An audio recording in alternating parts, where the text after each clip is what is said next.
Hi guys. So unfortunately, a certain roommate of mine had to use his recording equipment over the weekend for a homework project, so we have to make this recording on my computer. Hopefully it'll be alright. I think the quality won't be too bad, but in the future we'll have something better for you guys. Without further ado, here is Jared, who plays Emelia Finch in our game, and he will be explaining his character.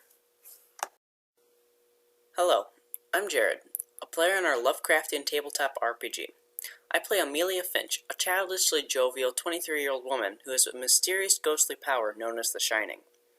My character has dark brown hair with a pretty fair complexion, and she usually wears a modest cloak to cover up her scars. Her backstory goes as follows.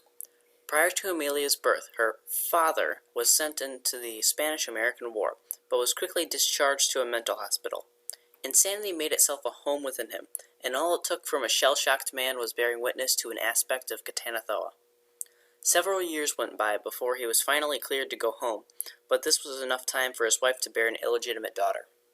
Enraged by his wife's betrayal and fueled by his insanity, the broken, deranged man took it out on the both of them. This abuse was the cause of Emelia's powers. In fear of her daughter's life, the mother hid her in the woods. However, she was murdered before she could ever retrieve her. With this, Emelia was forced to fend for herself, but she had no real capability to do so. For 2 weeks, the forest threw what it could at Emelia: starvation, exhaustion, wild animals. But what tore into her the most was the plaguing thoughts of abandonment. One day, Emelia dazedly stumbled upon an ancient building hidden deep within an evil part of the forest. Inside this crumbling structure lurked an insane eldritch quasi-deity who attacked her and sadistically left her to die alone in the forest. Luckily, she was saved by the ghost of one of the monster's earlier victims, who didn't want Emelia to meet the same fate. The ghost, who was also a jovial young girl in life, decided to sacrifice herself to imbue Emelia with life energy in order to heal her.